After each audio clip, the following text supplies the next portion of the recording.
were there any influential South Asian female suffragettes? And obviously, Shalina's just spoken about Sophia, I call her. So she's called Princess Sophia Duleep Singh, and she was a princess, obviously. And like you said before, she's descended from royalty in India.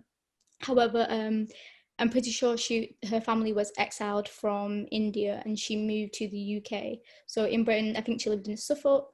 And she was actually the goddaughter of Queen Victoria. And I think that's just amazing to hear, like, sort of, because I would never have known that. No one has ever told me that. Like, I was really shocked when I found out about it.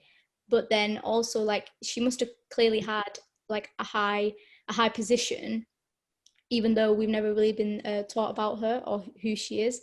And she was heavily involved in the female suffragette movement. And do you know why I love this question? Because I remember sitting in my A-level history class, learning about the 1918 Representation of Peoples Act and being like over the moon because women over 30 got the vote. But then I was thinking, and then when we moved on to 1928, and then I was thinking, wait, but what about brown women? Like, did brown women get the vote? Like, it's amazing that white women did, but I was just really confused, and I just asked my teacher. And I remember my teacher at the time, she looked kind of uncomfortable answering the question, but she just told me that a lot of brown people or black people hadn't like migrated to the UK yet. And I was like, what? So you told me there was no brown people in the UK? Britain was white completely. Yeah, that's what I was really confused about. And she genuinely made me believe, like, I remember going home and I was like, oh, wow, so there was no brown people till the 60s and the 70s.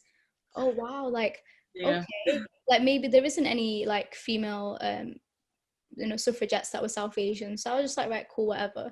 But, like, literally, researching about Sophia has, like, literally made me feel so much more, like, sort of confident talking about my own South Asian history, because I'm sort of like, yes, we finally got someone I can talk about that was involved in the suffragette movement, and that it shifts the narrative, doesn't it? Like, it wasn't just white women, it was also brown women too, and we don't get taught about this in school. And a few examples of how Sophia did get involved was that she marched at the I think it was the Black Friday March alongside Emmeline Pankhurst, and she was basically fighting for equality. Like, she was overtly an activist, and even when she saw a police officer assaulting another woman, like, she hurled herself in front of the police officer just to try and protect the victim.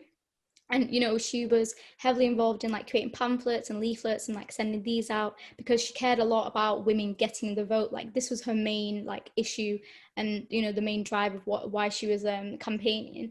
I even remember she was part of like the women's like tax resistant league. So essentially she was fighting against women having to pay tax despite them not even being able to vote. So it's just like, why should women have to pay tax if they can't vote? And she was like heavily involved in that too. And also she joined the Women's Social and Political Union, so she was always involved in that. She was at meetings and stuff, and it's just great to see a brown woman was involved, was of like this high like esteem, like royalty, and was fighting for the rights I have today, like literally today. And I didn't get taught about this in school. I had to go on my own way to research about her, and I just think everyone should know about her because she's amazing, and she makes me feel like a lot more confident in myself, knowing that there is women out like them. There is women out there like me in our history, but we just don't know about them. I think what you said about shifting the narrative is really important as well, because overall it shifts the narrative of how people view just brown people in general as problematic, and how the whole we're immigrants taking our jobs, that kind of thing. It's because of all the history that we're taught, and we're not taught the positive aspects of how we contributed to British history, not just our own history, but like as in like South Asian history, but like everyone else's rights. Brown women were also involved, and black women were also involved. Like, you never taught that, so you still think of, for example, the suffragettes as white, even though yes, it was very problematic and it was quite a white feminist thing, but there were South Asian women also involved, And I've never heard of, been taught the suffragettes at university level and A level, and I've never heard of any of these women. So it's really bad. Like, I'm gonna go research after this. No, Shalina knows how amazing she is. Like, I'm sure she could even go on for days talking about her, because yeah. It reminds me of your question about how does it feel to be a South Asian person in the classroom. When I teach about Safai Deep Singh to my students, we always end up talking about how must it have felt to be her, and to have been, you know, the only, in the 1900s, what must it have been like for her to have been exiled, her family to have been exiled from India, and then for her to have been, you know, the only brown face in these meetings. And she led meetings as well. She chaired suffragette meetings, and that is incredible. And just, we can't even begin to imagine what it must have been like for her. And it's so amazing that she put her head above the parapet, as they say, and, you know, she didn't just live a cushy life, which she could have.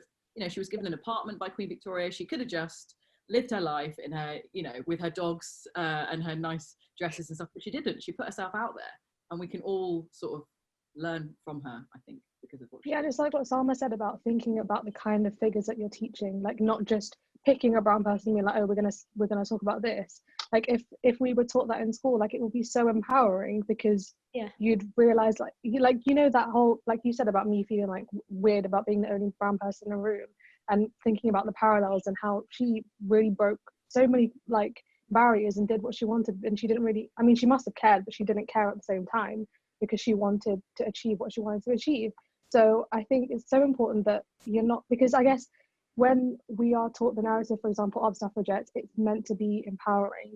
But if you're constantly being taught history where you feel no relation whatsoever, there's going to be a barrier between how empowering it really is for you.